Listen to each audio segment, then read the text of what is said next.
Have you ever wondered what $96 million of family betrayal feels like? I'm Noelle Quincy, and tonight at the inheritance dinner everyone had been waiting for, my father finally said the words out loud.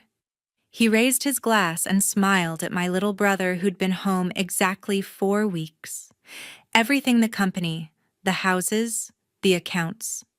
96 million in total now belongs to Ben. My mother nodded proudly. He deserves it more than you ever did. The room clapped. I stood up, slowly walked to the head of the table and placed 4 things right in front of my father: the old medical and financial power of attorney he and Mom had signed years ago when they couldn't even hold a pen, the house keys, the safe keys, and one thick envelope sealed with red notary wax. I looked straight at Ben. Congratulations. Then I turned and headed for the door. Dad laughed under his breath, probably thinking it was some dramatic goodbye note. He ripped the envelope open right there in front of 20 relatives and his oldest friends. His eyes scanned the first line, the second. The glass slipped from his hand and shattered on the hardwood floor. "You've got to be kidding me!" he roared, slamming the table so hard the plates jumped. "This is insane!" Mom screamed. Ben froze. Every head turned to me, still walking away. If you've ever been told you're worth nothing after giving everything, drop a comment below and tell me where you're watching from, because what happens next is exactly why you never underestimate the quiet one. Keep watching. 5 years ago, I was living the dream in Seattle, senior software engineer at a health tech unicorn, pulling in just under $300,000 a year, leading a 12-person AI team that was about to close Series C. My calendar was packed with investor dinners and keynote invites. Then one Tuesday morning, my phone rang at 5:47 a.m. Pacific Time. It was the charge nurse at Mayo Clinic in Rochester, Minnesota. Dad had collapsed at the office. Massive ischemic stroke. They were wheeling him into emergency surgery. By the time I landed at MSP 4 hours later, he was already in a medically induced coma, machines breathing for him. 2 days after that, Mom went in for what she thought was bronchitis. Stage 3, lung adenocarcinoma. Chemo started the following Monday. She lost 32 pounds in 6 weeks and could barely lift a coffee cup.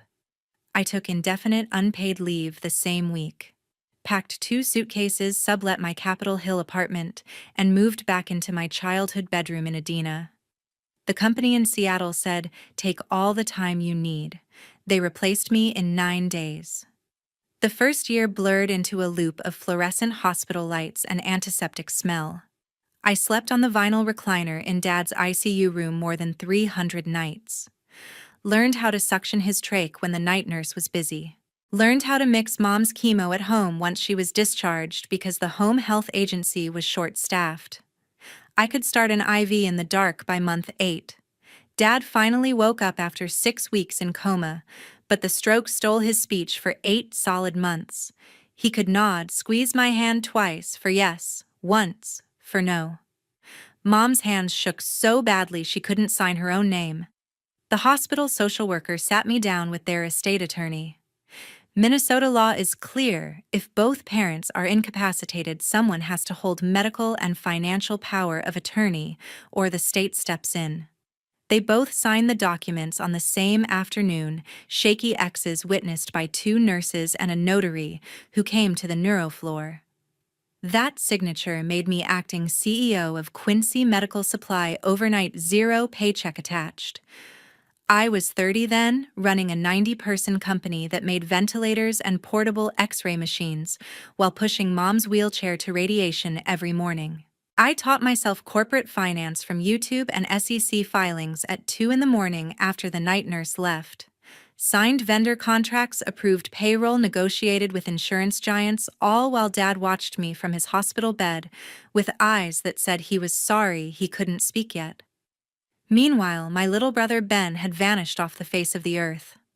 Last anyone heard, he was in Phoenix, deep into opioids after a back injury from a construction job. He got arrested for possession with intent 18 months before Dad's stroke. Arizona court gave him a choice: 12-month mandatory residential rehab or prison. He picked rehab. The program had a no-contact policy with family for the first 6 months, then he just never called again. Mom kept his bedroom exactly the same, like he was away at college instead of ghosting us. I didn't have time to chase him. Every dollar the company earned kept the lights on at the factory and paid for Mom's experimental immunotherapy that insurance denied twice. I fought those denials myself, wrote. The appeals flew to Chicago to meet medical directors. Dad started speech therapy and could finally whisper thank you around month 14. Mom's scans showed shrinkage for the first time. I let myself believe we were turning the corner. I was wrong, but that corner was still 3.5 years away. The morning the doorbell rang at 7 sharp, I was elbow deep in payroll reports and hadn't slept in 31 hours.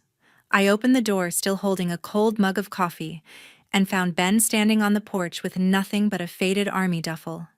He looked different, thinner, clean-shaven, eyes clear for the first time since he was 17. I finished the program, he said. 14 months clean. Court-ordered rehab in Arizona.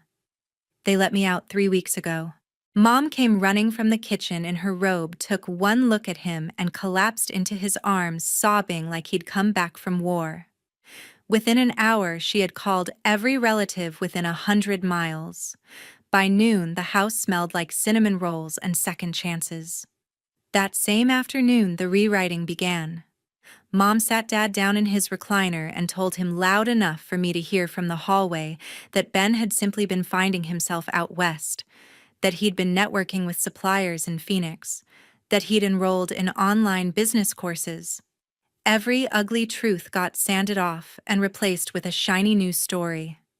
By dinner, the official family line was set. Ben had never been an addict. He'd been an entrepreneur in training. The next day, he walked into the company like he'd never left. Mom marched him straight to the executive floor and introduced him to the leadership team as the future of Quincy Medical Supply. The COO, a guy named Mark who owed his job to me keeping the lights on for half a decade, shook Ben's hand like he was royalty and asked if he wanted the corner office repainted. 3 days later, my login stopped working. I called IT. They said the COO had ordered a full password reset for security reasons. Translation: my access was gone.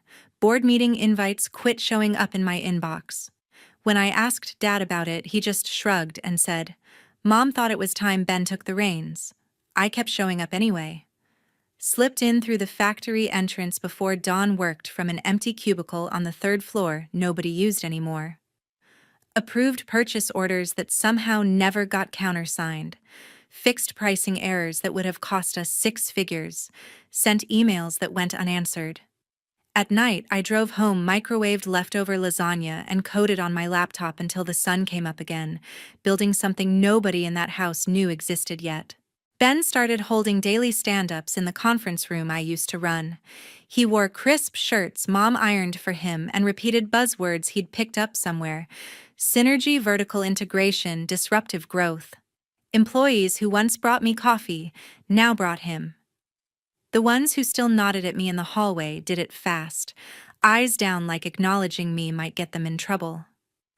Mom redecorated his old bedroom the first weekend. New mattress, new desk-framed photos from when he was quarterback in high school. She hung a sign on the door that said, Ben, future CEO. When I walked past it, I felt the walls close in a little tighter. Dad's speech had improved enough to manage short sentences. He started asking Ben's opinion on everything: inventory levels, new product lines, whether we should bid on the Coleman regional contract. Every time I tried to speak up, Mom cut me off with a smile that didn't reach her eyes. Let your brother handle it, honey. You've done enough. I stopped arguing, just nodded, went back to my shadow workstation, and kept the company breathing while they planned a victory parade for a ghost who'd been gone the entire war. The night the chandelier lit up the dining room like a showroom, 22 place settings waited under white linen. Silver clinked against crystal while the caterers poured the second round of champagne. Everyone who mattered in our little Minnesota empire was there, Uncles who still sat on the board, cousins who owned dealerships, Dad's oldest golf buddies, even the family minister. Dad stood at the head of the table in a midnight blue suit Mom had picked out that morning. His voice had gotten stronger in the last year. He didn't need the microphone someone had set up just in case. Tonight isn't just dinner, he began, lifting his glass higher. Tonight we pass the torch to the next generation. To the person who has proven he belongs at the helm. He turned and placed a hand on Ben's shoulder. My brother wore the same proud grin he'd been practicing in the mirror for weeks. Last week I signed the final documents, Dad continued. $96 million in company equity, the real estate holdings, the investment accounts. Everything now belongs to Benjamin. A ripple of applause rolled around the table. Someone whistled. Aunt Linda dabbed her eyes with a monogrammed napkin. Mom reached over and squeezed Ben's hand so hard her knuckles went white. She looked straight at me across the rosemary-crusted lamb and smiled the sweetest, cruelest smile I'd ever seen. He deserves it far more than you ever did, Noelle. The words landed clean and sharp. A few cousins shifted in their seats, unsure where to look. Uncle Ray tried to start another round of clapping, but it died fast. I pushed my chair back and stood. The room quieted the way it does when people smell blood in the water. I walked the length of the table, heels silent on the Persian rug, and stopped right beside Dad. Then I laid 4 things down in the exact center of the white tablecloth, one by one. First, the original medical and financial power of attorney, creased from years in my safe. Second, the house keys on the old brass ring Dad gave me the day I moved back. Third, the single key to the gun safe and document vault in his study. Fourth, one thick manila envelope sealed in red notary wax, my initials embossed across the flap. Every eye followed my hands. The chandelier made the wax gleam like fresh blood. I met Ben's stare, calm and steady. "Congratulations," I said, voice soft enough that only the people closest heard it clearly. Then I turned and started walking toward the archway that led to the foyer. Dad let out a short, dismissive laugh, the same one he used when I was 12, and begged to tag along on fishing trips. He thought he knew what was inside. A resignation letter, a tear-stained apology, a last desperate plea. He picked up the envelope, slid his butter knife under the seal, and ripped it open right there between the crème brûlée and the port. The first page slid out. His eyes scanned the header, then the second line, then the third. The butter knife clattered against porcelain. His face drained of color so fast I saw it from 20 feet away. He looked up at me, mouth working but no sound coming out, and finally roared loud enough to rattle the crystal. "You've got to be kidding me." Mom half rose from her chair. "Richard, what is it?" He couldn't answer. He just kept staring at the papers, shaking in his hand like they were written in fire. Dad's roar still echoed off the crown molding when he finally found his voice again.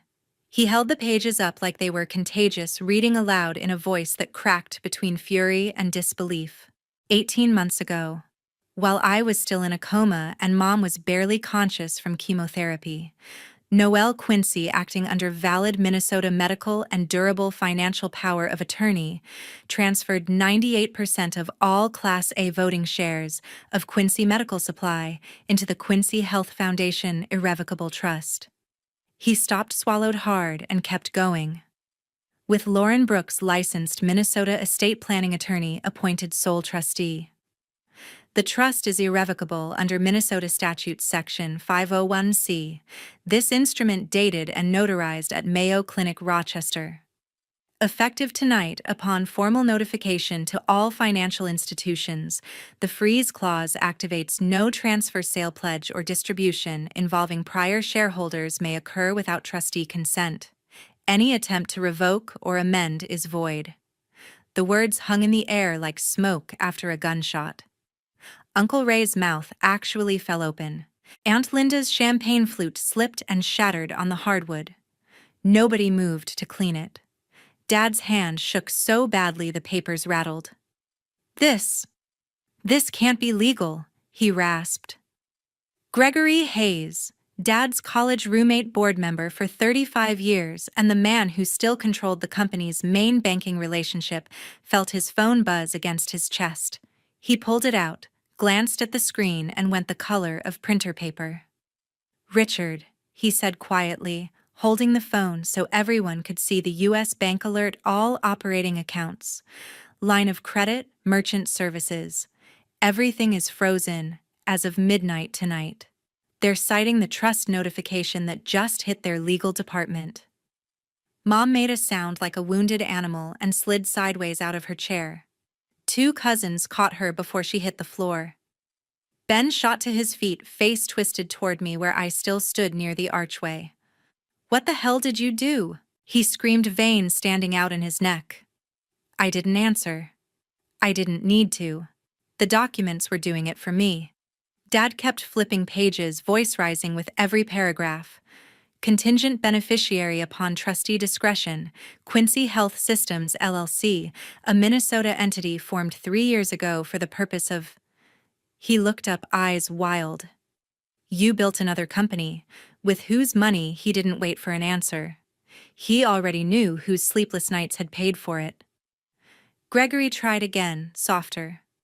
"Rich, I just got off with our relationship manager. The freeze is ironclad. They won't even let us make tomorrow's payroll without trustee approval. We're locked out." Someone's wife started crying quietly into her napkin. The minister stared at his plate like he'd never seen salmon before. Ben lunged across the table, knocking over water glasses, grabbing for the papers. Dad yanked them away, clutching them to his chest as if letting go would make them disappear. "You think you can steal my company?" Dad shouted at me. "After everything we gave you," I finally spoke calm and flat. "You signed the power of attorney yourself. Mom signed it the same day. Both of you were lucid enough to know exactly what it said. Minnesota doesn't let you take it back just because you changed your mind later." Mom, still half on the floor, whimpered, "We thought you were helping us, not robbing us." I looked at her for a long second. "I was helping you survive. You just forgot to notice who kept you alive." Ben slammed both palms on the table. "We'll sue. We'll fight this." Lauren Brooks's name was on every page along with the seal of the Minnesota Secretary of State. Irrevocable meant irrevocable. Every attorney in the room knew it. Gregory just shook his head slowly. Dad sank back into his chair like someone had cut his strings. The papers slipped from his fingers and scattered across the tablecloth. One sheet landed in the melted butter. The chandelier kept shining bright and merciless on 22 people who suddenly realized the empire they'd come to celebrate no longer belonged to any of them. Phones started exploding before the caterers even cleared the dessert plates. Gregory's screen lit up first with another bank alert, then Dad's, then every board member who still had the company app on their phone. The same red banner on every device: access revoked. Trust freeze in effect. Aunt Linda grabbed her coat and muttered something about an early morning. Uncle Ray followed without finishing his port. Within minutes, the driveway filled with reversing taillights. Nobody said goodbye. By the time the last guest pulled away, the official email from Coleman Regional Health Network hit the executive distribution list. Subject line: selection of vendor for enterprise-wide operating system. I had already seen it an hour earlier. Coleman 18. Hospitals across Minnesota and western Wisconsin. $62 million contract everyone thought was in the bag had chosen Quincy Health Systems. My company. The one I'd registered in a tiny WeWork in downtown Minneapolis 3 years ago, coding after midnight, while the factory floor downstairs still stamped out ventilators under the old name. The email was short and brutally polite. After exhaustive evaluation, Coleman Regional Health Network is proud to announce our partnership with Quincy Health Systems, LLC for full AI-driven patient flow supply chain and revenue cycle management. Implementation begins Q1. Dad read it aloud in the now empty dining room voice hollow. Ben snatched the phone, scrolled, then hurled it against the stone fireplace. Glass and lithium batteries scattered across the hearth. At 8:17 the next morning, the entire staff of Quincy Medical Supply received the same mass text from HR due to unforeseen banking restrictions. Payroll processing for the current period has been suspended. Further updates to follow. By 9, the factory WhatsApp groups were on fire. Forklift drivers posted photos of the gates chained shut by the bank's repo team. The head of accounting live-streamed herself crying in the parking lot because her direct deposit alert bounced. The family's longtime attorney, Tom Erickson, finally returned Dad's 19th call. I could hear every word through the study door. Richard, I'm sorry. Conflict of interest. Lauren Brooks is on retainer with the trust now. I can't represent you against it. You need new counsel. Click. Ben disappeared upstairs. 10 minutes later, the sound of splintering wood and shattering glass rained down from the second floor. Mom ran up screaming his name. Something heavy hit the hallway runner. Later, we found it was the mahogany dresser she'd bought him for graduation. Dad sat on the bottom step, head in his hands, staring at the scattered trust pages like they were written in another language.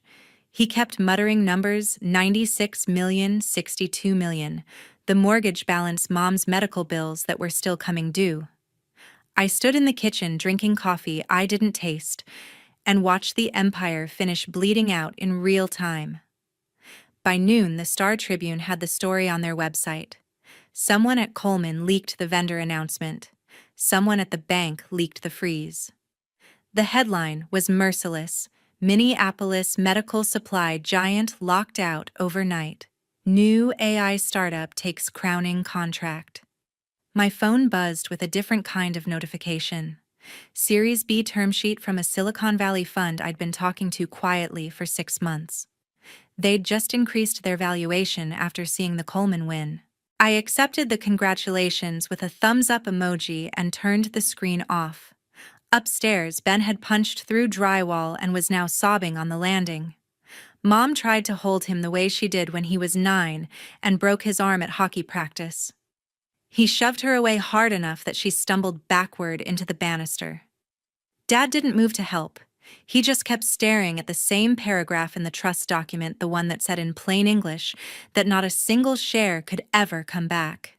Minnesota law, ironclad, final. The house went quiet except for the occasional crash and Mom's broken pleas. I set my empty mug in the sink, picked up the small overnight bag I'd packed 2 days earlier, and walked out the front door without a word. The cold November air tasted like freedom. 9 months later, the for sale sign in front of the Adina house was sun-bleached and leaning. The old Quincy Medical Supply sign on County Road 18 had been gone since spring, replaced by a generic banner that read, "Auction. Everything must go." Chapter 11 lasted exactly 11 weeks. Creditors smelled blood the moment the bank statements hit the docket. The judge converted it to Chapter 7 liquidation faster than anyone expected. By June, the factory machines were sold off in lots to a distributor out of Chicago. The office furniture went to a startup incubator for pennies on the dollar. The company that once employed 90 people in the northwest suburbs simply ceased to exist. The house followed 5 months after the first missed mortgage payment.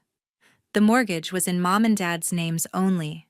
The trust never touched real estate. U.S. Bank filed foreclosure in Hennepin County District Court and won by default. The sheriff's sale happened on a Tuesday morning in August. A young couple from Eden Prairie bought it for 62 cents on the dollar. They posted the closing photos on Instagram the same week: new quartz counters, fresh paint, no trace of the family that had lived there for 27 years. Ben lasted 73 days on the outside. He tested positive for fentanyl the first time he tried to visit Mom after the eviction notice. 2 weeks later, Minneapolis PD picked him up asleep in a stolen Civic with a backpack full of pills. The public defender negotiated a plea: 18 months at MCF Lino Lakes, with mandatory chemical dependency treatment. Mom cried when they took him away in cuffs. Dad didn't go to the courthouse. They moved into a 1-bedroom unit above a laundromat in St. Louis Park. Second floor, south-facing, $180 a month, including heat. Dad's Social Security and early retirement pension came to $4,106 combined. Mom's Medicare Advantage covered most of her maintenance chemo, but the copays still ate half of every check. They bought groceries with SNAP benefits and kept the thermostat at 62. Every lawsuit died the same way. They filed 3 in total, 1 in state court claiming undue influence, 1 in federal court alleging breach of fiduciary duty, and 1 emergency motion to unwind the trust. Every judge cited the same thing: the medical and financial powers of attorney were executed when both grantors still had legal capacity, witnessed by Mayo Clinic staff, notarized and recorded. Minnesota does not recognize regret as grounds for revocation. Case dismissed with prejudice. Attorney fees on the plaintiff. Dad aged 10 years in 9 months. His hair went completely white. He stopped playing golf, stopped answering the phone when old friends called to check in. Some mornings he sat on the tiny balcony in his robe and stared at the parking lot until the sun went down. Mom tried once to reach me. She created a new Gmail address and sent a single message from the public library. "We're sorry. Please come see us. We have nothing left." I never replied. The email went to an inbox I closed the same week. The last time I drove past the old house, the new owners had put up Halloween decorations, glowing skeletons on the lawn, orange lights in the trees that used to be mine. The porch where Ben and I learned to ride bikes now held a welcome mat that said "Home Sweet Home" in cheerful block letters. I kept driving. Today, I stand on the 42nd floor of the Capella Tower in downtown Minneapolis and watch the light bounce off Lake Calhoun the way it did when I was a kid riding my bike around it every summer. The glass wall in front of me carries the new logo, Quincy Health Systems, NASDAQ ticker QHS. We rang the bell 4 months ago. Opening price put the company at $1.9 billion. The stock has more than doubled since. My office takes up half the floor. Floor-to-ceiling windows, white oak, a single orchid on the credenza. No photos on the walls. No family pictures. Nothing that reminds me of Edina, of hospital recliners, of the smell of antiseptic and betrayal. I changed every number the week I walked out. New phone, new email, new accounts. I blocked every cousin, every high school friend who still had Mom's landline memorized. My assistant screens everything. Not one message has made it through. Some nights I pull up the old house on Zillow out of habit. The listing photos cycle every few months. New furniture, new paint, new people smiling in rooms that used to be mine. The algorithm thinks I'm interested in real estate. It doesn't know I'm just checking that the past is still gone. I never went back. Not for Christmas, not for Dad's birthday, not when Ben overdosed the second time and the social worker called from Hennepin County Medical Center looking for next of kin. I let it ring until voicemail gave up. People ask if I feel guilty. Reporters mostly. They want tears or at least a dramatic pause. They want the prodigal daughter who built an empire on revenge and now wrestles with regret. I don't. I don't feel triumph either. Revenge tastes like ash after the first bite. What I feel is quiet. The kind of quiet you only get when the noise finally stops screaming in your head. I kept the company alive when no one else would. I turned 5 years of sleepless nights into software that now predicts patient readmissions with 94% accuracy across 18 hospital systems. I created 380 good jobs in a city that watched the old factory gates rust shut. I funded 2 free clinics in North Minneapolis that carry my mother's maiden name because I could not, because I wanted her gratitude. That's the part strangers never understand. This wasn't about taking something away. It was about refusing to let everything I sacrificed become someone else's unearned trophy. I still sign documents Noel Quincy because the SEC requires it, but the name feels like a borrowed coat. I haven't said it out loud to another human being in over a year. When people ask what the Q stands for, I tell them it stands for quiet. Some lessons are expensive, but they're still lessons. Never give more than you can afford to lose. Never mistake tolerance for forgiveness. Never assume the people who need you today will remember you tomorrow. And if the day ever comes when they try to hand your life's work to someone who wasn't there when it was bleeding, remember that the law can be a weapon too if you're willing to wield it while everyone else is busy clapping. I don't forgive. I don't look back. And I no longer carry their name in my future. That's the real inheritance I kept for myself.